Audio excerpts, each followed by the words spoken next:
आज मुझे एक बार फिर से चंदौली की इस धरती पर आने का सौभाग्य प्राप्त हुआ है। भाइयों बहनों, मैं पिछले दिनों मेडिकल कॉलेज के शिलान्यास के लिए यहां आया था। बाबा कीनाराम की इस पावन धरा पर विकास के अनेक कार्यक्रमों के साथ ही सुंदरीकरण की तमाम परियोजनाओं को आगे बढ़ाने के लिए भी मैं उस समय यहां आया था और साथ ही साथ मेडिकल कॉलेज को भी हम लोगों ने बाबा कीनाराम के नाम पर ही समर्पित किया। मैं एक बार फिर अग्रेश्वर बाबा कीनाराम के चरणों में नमन करते हुए आप सभी का अभिनंदन करता हूं। भाइयों बहनों, उत्तर प्रदेश विधानसभा का चुनाव चल रहा है। 6 चरणों के चुनाव संपन्न हो चुके हैं और 7वें चरण में 7 मार्च को आप सबको मतदान करना है। भाइयों बहनों, 6 चरणों के चुनाव रुझाने बताते हैं कि भारतीय जनता पार्टी का जो स्कोर है वह 350 क्रॉस कर चुका है और 10 मार्च को जब चुनाव परिणाम आएंगे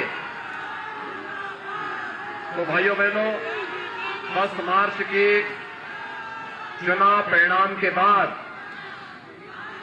आप देखना कि पूरे प्रदेश के अंदर केवल भारतीय जनता पार्टी ही दिखाई देगी और इस भय से सपा बसपा के तो बहुत सारे नेताओं ने अभी से अपनी बुकिंग करनी शुरू कर दी विदेश भागने की। यानी भारतीय जनता पार्टी सरकार आने की पुनः आहट से ही चुनाव प्रक्रिया प्रारंभ होने के बाद जो पेशेवर अपराधी बिलों के बाहर निकल करके अव्यवस्था फैलाने के लिए आए थे, एक बार अब उनको एहसास हो गया कि अब उनकी दाल गलने वाली नहीं है और वे लोग अभी से भागने के लिए अपनी तैयारी करना प्रारंभ भी कर दिए हैं। मैं आज आपके बीच आया हूं। भाइयों बहनों, भारतीय जनता पार्टी ने दंगा मुक्त भय मुक्त प्रदेश देने की वकालत की थी और आश्वासन दिया था, हमने उसको पूरा किया। भारतीय जनता पार्टी ने एक जनपद एक मेडिकल कॉलेज की बात कही थी, हमने इस वायदे को ही पूरा किया। हमने कहा था कि गरीबों के साथ, प्रदेश के नागरिकों के साथ कोई भेद नहीं होगा। मैं चंदौली के आप सभी भाइयों बहनों से पूछना चाहता हूं, क्या 2017 के पहले आपको बिजली मिलती थी?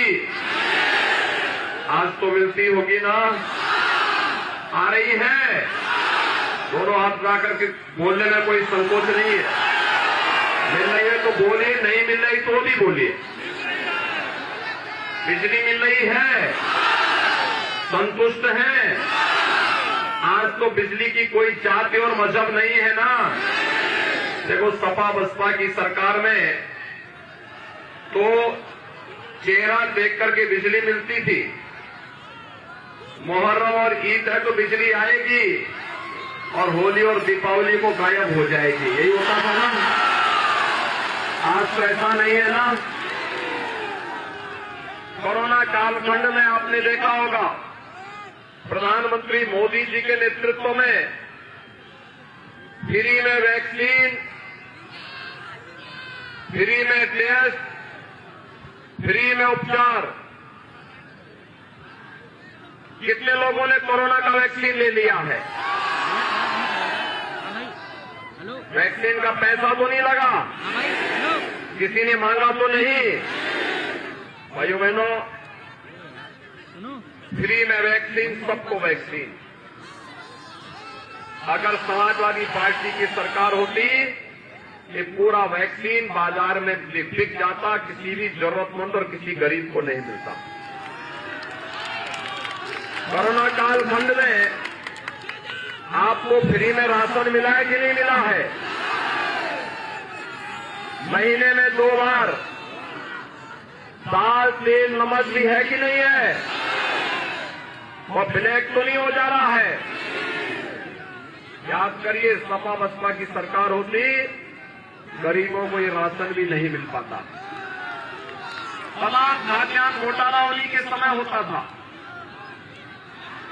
भाइयों बहनों, अभी तो ये शुरुआत है। हमने तो एक चीज और तय की है, और वह तय किया है 10 मार्च को जब सरकार बनेगी ना, तो उज्ज्वला योजना के हर लाभार्थी को होली और दीपावली में फ्री में रसोई गैस का सिलेंडर भी उपलब्ध करवाएंगे। कॉलेज जाने वाली हर बेटी को जो मेधावी होगी, उसे फ्री में स्कूटी भी उपलब्ध करवाएंगे। गरीब कन्याओं की शादी के लिए 2017 में हम लोगों ने मुख्यमंत्री सामूहिक विवाह योजना चलाई थी। कन्यादान में अनुदान की राशि हमने 35,000 तय की थी, जिसको बढ़ा करके 51,000 किया गया। और आज मैं आपको कहने के लिए आया हूं कि इसके अंदर बेटी की शादी का अनुदान रुपया करेंगे 1 लाख।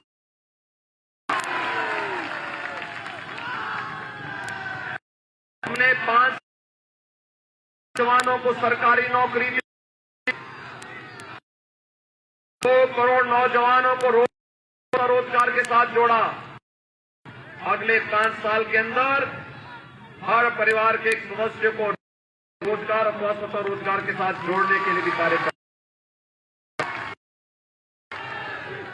वर्तमान में को टैबलेट और स्मार्टफोन दे रहे हैं। समाजवादी पार्टी ने शिकायत की है चुनाव आयोग को कि ये नौजवानों को ये टैबलेट और स्मार्टफोन क्यों वितरित हो रहा है। भाइयों बहनों, हमने तय किया है, यानी मैंने कहा भी आखिर क्यों नहीं नौजवानों को टैबलेट और स्मार्टफोन मिलना चाहिए। समाजवादी पार्टी का तो मानना है कि विकास केवल सिपाही खानदान का होना चाहिए, बाकी किसी का नहीं होना चाहिए। लेकिन हमने तय किया है अगले 5 साल के अंदर 2 करोड़ नौजवानों को टैबलेट और स्मार्टफोन बांटने का काम करेंगे और डिजिटल एक्सेस भी फ्री में देंगे। भाइयों बहनों, भारतीय जनता पार्टी जो कहती है वो करके दिखाती है। याद करिए, सपा की सरकार में केवल एक महोत्सव होता था, वो महोत्सव था सिपाही महोत्सव। सिपाही महोत्सव में न राग था, न रंग था, न भाव थी, न भाषा था। आयोजकों को भी पता नहीं था कि क्या हो रहा है। और हम लोग भाइयों बहनों आज प्रदेश की पहचान दिला रहे हैं। बाबा कीनाराम के जन्मस्थली की उनके मठ को, उनकी साधना स्थली को सुंदरीकरण का कार्य हम लोगों ने किया है। भारतीय जनता पार्टी की डबल इंजन सरकार ने किया है। अयोध्या में भगवान राम के भव्य मंदिर के निर्माण का कार्य भारतीय जनता पार्टी की डबल इंजन सरकार ने किया है।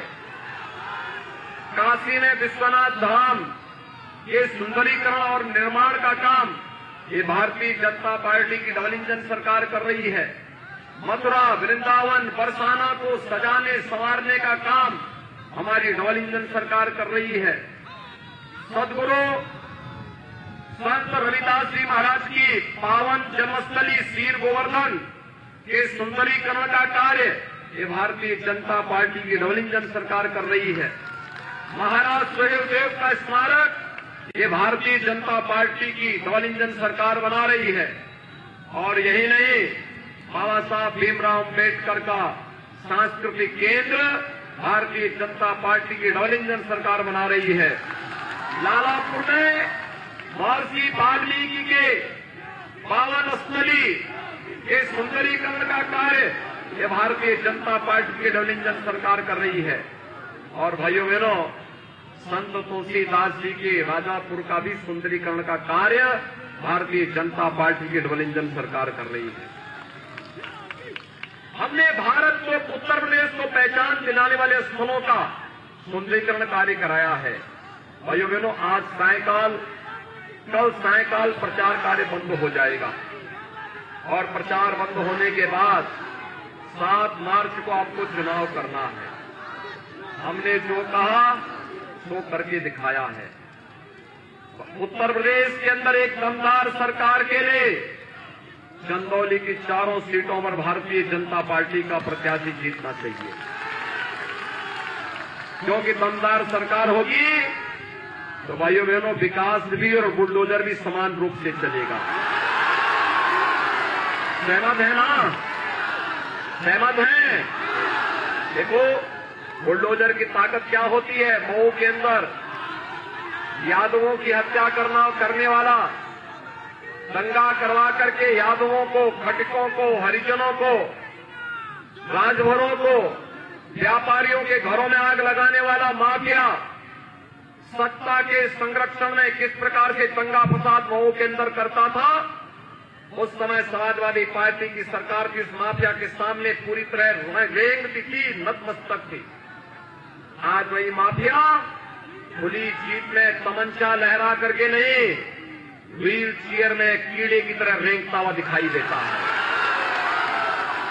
आज उस माफिया के खिलाफ जब सरकार की कार्रवाई होती है तो उत्तर प्रदेश की जनता जनार्दन की ताकत का एहसास सबको होता है।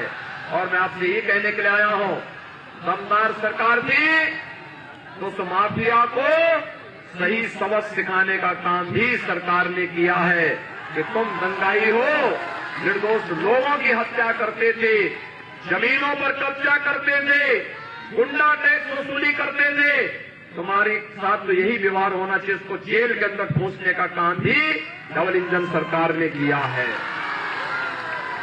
और भाइयों बहनों, ये बुलडोजर एक्सप्रेस हाईवे भी बनाता है और मेडिकल कॉलेज के लिए जमीन समतलीकरण कार्य में भी योगदान देता है। ये विकास और बुलडोजर की यात्रा चलनी चाहिए ना? सभी लोग सहमत हैं कि सुशील सिंह जी को यहां से भारी बहुमत से विजयी बनाएंगे? भारी बहुमत से सभी लोग सहमत हैं। शर्त एक है, पहले चुनाव के दिन मतदान और फिर यानी मतदान पहले होना चाहिए। सभी सहमत है ना? तो भाइयों बहनों, मैं यहीं से अपील करूंगा कि शायद राजा से श्री सुशील सिंह को, चकिया से कैलाश राजभर कैलाश खरवार को, सकल डिया से सूर्यमुनि तिवारी को, मुगल सराय से रमेश जायसवाल को आप चुनाव जिता करके भेजेंगे। दोनों हाथ ला करके मेरे साथ बोलेंगे, भारत माता की, भारत माता की, भारत माता की।